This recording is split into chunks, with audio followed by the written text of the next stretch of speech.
on the House Oversight Committee, and I especially want to thank Senator Blumenthal for his incredible leadership. This is our second joint hearing between our two committees in both, of course, the Senate and the House. And today, of course, we're going to be examining the use of violence in immigration enforcement.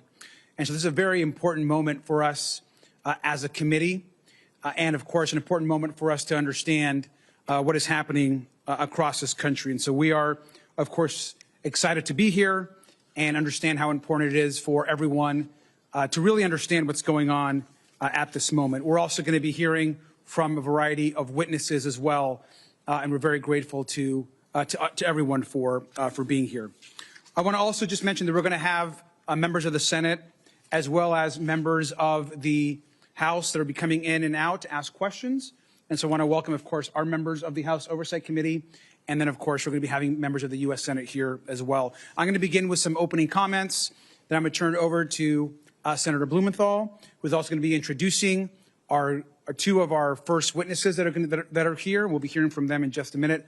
Welcome to both of you, of course.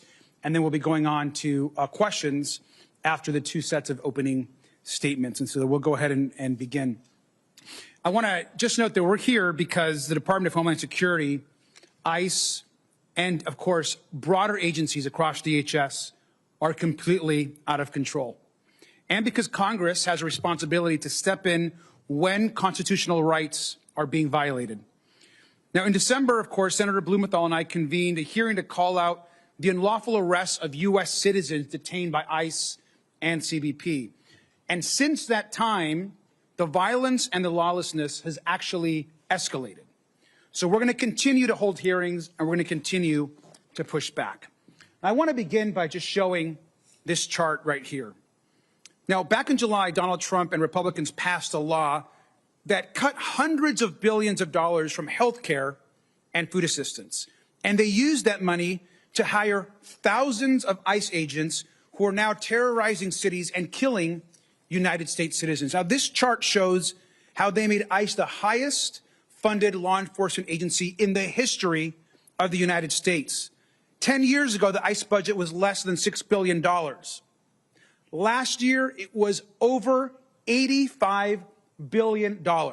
And if you look at funding for the agency and look at what just happened in the last year, it is stunning to see how much we are spending across this country to terrorize, disfigure, in some cases kill U.S. citizens and people across this country.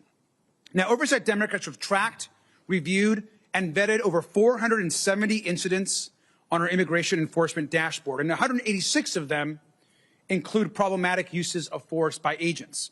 Now, these are not isolated mistakes. They are a clear pattern. And we know that's a tip of the iceberg. We're seeing ICE, CBP, other parts of DHS, all across our country terrorize communities. We've seen warrantless searches of homes and vehicles. We've seen folks arrested, detained with no criminal history. We've seen folks be sent to detention centers only to be released with no explanation as to why. Now, American citizens and innocent people have been brutalized, and our witnesses today will testify to that.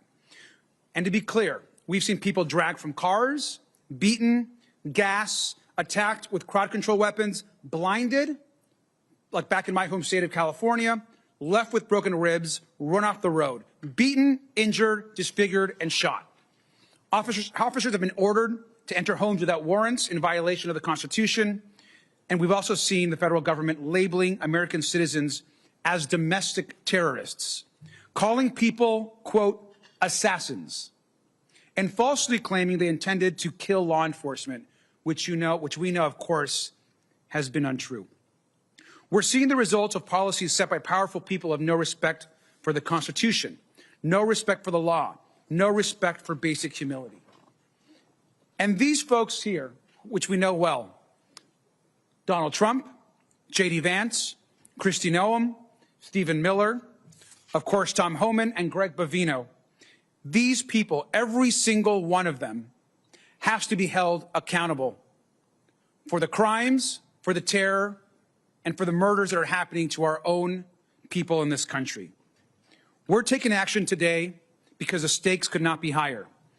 Now, this morning, Oversight Democrats released our initial investigation into the killings of Renee Good and Alex Preddy.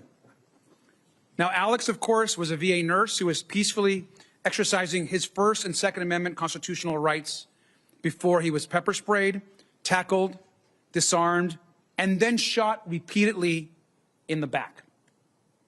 Now, Renee Good was a mom who told an officer, which we all have seen on video, "I'm not mad at you." She said, "I'm not mad at you," before she was shot dead. We mourn both of these two Americans today, and we find that these shootings cannot be justified. We also know they were part of a broader pattern of escalating unlawful violence by the Trump administration and DHS to intimidate dissent. Now, this administration then lied about the events and is now obstructing independent investigations to cover up misconduct and deny accountability to the victims and to the public. Our hearing today will build on evidence, not just that we put out in our reports, in our investigation, but the incredible work being done by the Senate, its various committees. And again, I especially want to thank Senator Blumenthal for his leadership of holding these hearings. The stories that we're going to hear today are hard to tell, and they're hard to hear. So I want to thank again our witnesses for the courage and the strength that it takes to be here today.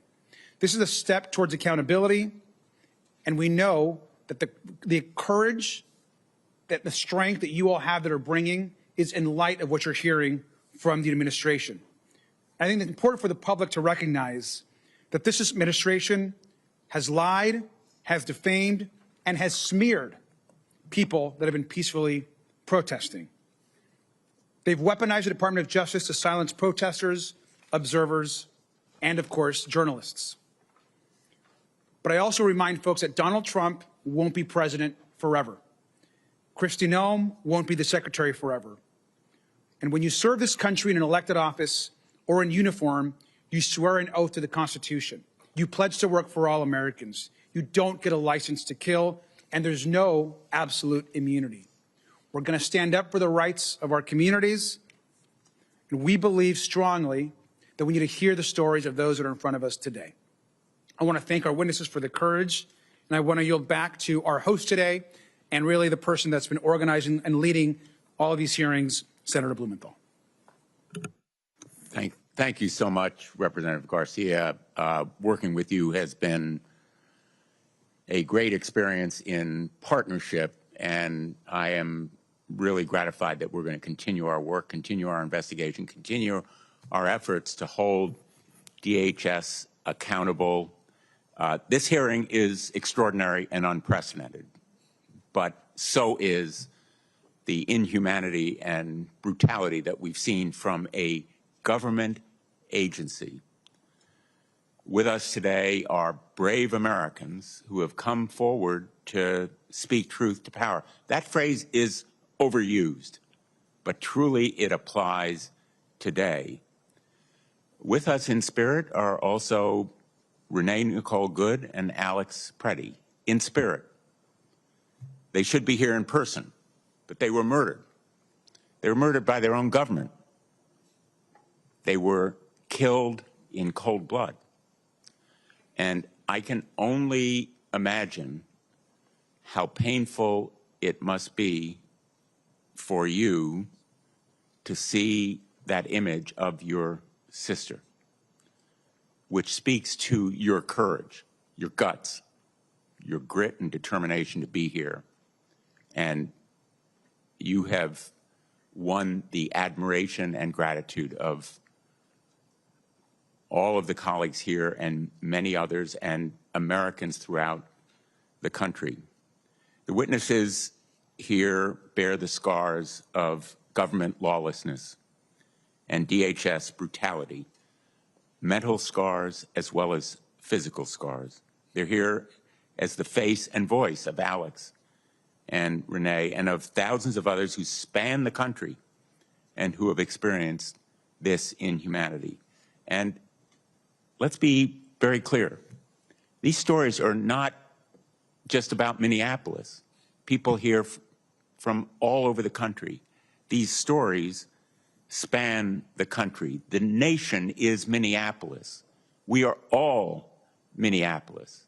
And these stories are a call to action. I was in this room just a few hours ago at a hearing of the Armed Services Committee. I sat on this dais as we heard from witnesses about our national nuclear security in the face of threats from enemies and adversaries abroad who have nuclear weapons.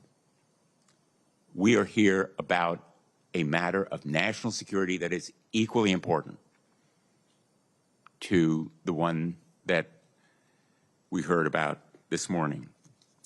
The violence unleashed by the Trump administration against our fellow citizen can touch any American at any time, any one of you who are listening by live stream or C-SPAN, or who are hearing and seeing this hearing.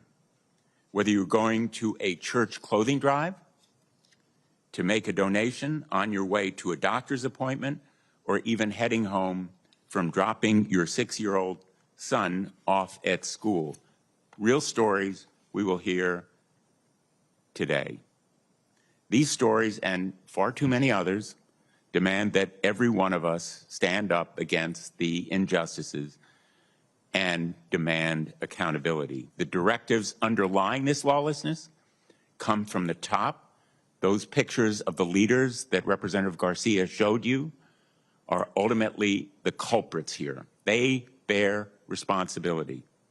They are the ones who issued the quotas for arrests and detention that are driving the brutality. They are the ones who have issued a policy directive, kept secret until a whistleblower came to me, showing that the acting director of ICE is authorizing agents to break down your door, ransack your home, terrify your children, detain and arrest you, as has happened countless times across the country. The top ranks of DHS are more than complicit. They are the driving force behind this brutality, and they should be held accountable. They've not only directed those actions, but also the lies and misinformation that have been presented to courts in violation of the duties lawyers have to present only the truth to courts. And they have engaged in character assassination against today's witnesses, as well as countless others, including Alex and Renee. We are at a defining moment. It's a moral moment. We are determined to continue to investigate and uncover wrongdoing, but we'll also seek action for accountability and justice. My feeling is that we should demand a complete overhaul, a rebuilding of DHS and the agencies that fall here. These reforms should include body cameras and identification on every officer, masks off at all times, rigorous use of force training and policies, independent investigations into acts of violence, and ongoing monitoring of these agents, a police force that has these kinds of systematic failings would be supervised by a monitor. And we've seen it in Connecticut, as my colleagues have seen it in their states around the country. And most important for me,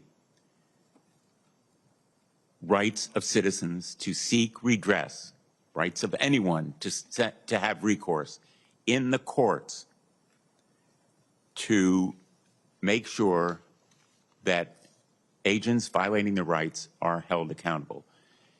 If you go to your local police chief and ask, what are the norms? Every one of the demands that I've listed here is going to be recounted to you, including a right of action on the part of people to seek accountability. It can be done with 4 words. 4 words. In the current United States Code, 1983. All we need to do is add, when we say every person, under color of any statute, ordinance, regulation, custom, or usage of the United States, or any other state or territory. That basic responsibility ought to be the right of every citizen, because we know that rights without remedies are empty promises. If a local cop can be sued, so should an ICE agent or a CPB official. And so should Greg Bovino and Kristi Noem and Todd Lyons and Steve Miller, and yes, Donald Trump. There is a real need for a full accounting of what these agencies have done. Someday we should have a Truth and Justice Commission to investigate the systematic failings. But for right now, I can promise that I will not support another dime for the Department of Homeland Security unless there is this fundamental, far-reaching reform and restraint, in effect, a rebuilding of the agency. So Renee and Alex are not with us, but the silencing of their voices should strengthen our resolve to force change, to stand up for what's right, to show our neighbors, our communities, and the world that we won't let totalitarian tyranny prevail and fear crumble this great nation. One day, I think we will look back and hold ourselves accountable, whether we stood up and took stands. Luke Ganger and Brent Ganger are showing that courage and strength today. And they're here to share some words about their sister. Luke and Brent, on behalf of all of us, I want to express again our gratitude, and we offer our condolences. Words are inadequate, but just know from our hearts, we are with you in spirit for this devastating loss, and we thank you for being here today. And I recognize you now for your remarks.